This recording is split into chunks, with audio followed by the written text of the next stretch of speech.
Fenomenologia di un partito, i suoi simboli, la sua ideologia, i suoi colori, i suoi slogan. La Lega Nord continua a somigliare a se stessa.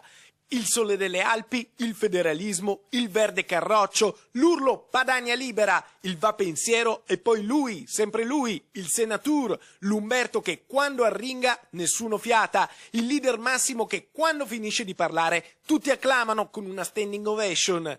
A Sarego la Lega riunisce il Parlamento del Nord. Fuori fa freddo da battere i denti, ma dentro le sale di Villa La Favorita scottano. Il rapporto più elettrico è quello tra il padre padrone Bossi e il figlio più irrequieto Flavio Tosi da Verona. Il sindaco vuole ricandidarsi anche con una sua lista civica. Il senatur lo boccia. Ci sarà una sola lista e sarà quella del Carroccio. Ma Tosi non è convinto e fa le ultime resistenze. Su quello oggi abbiamo riunione a Padova, ne parliamo. Oggi c'è il Nazionale Veneto e penso che il Nazionale Veneto dirà che Tosi non può presentare una lista nominale, solo una lista Lega. Le liste personali, quelle sono già vietate.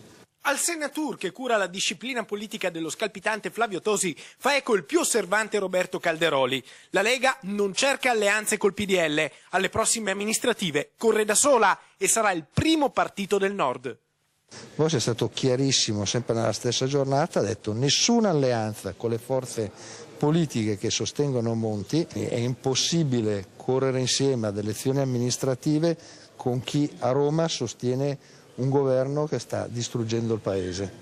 Dal Parlamento di Sarego la carovana padana si sposta a Padova al Consiglio nazionale della Liga Veneta Lega Nord, dove Giampaolo Gobbo tiene a freno le tensioni interne al partito in vista del congresso nazionale. Il segretario arriva infreddolito, il clima è rigido, ma guai a dire che nevica anche sulla Lega.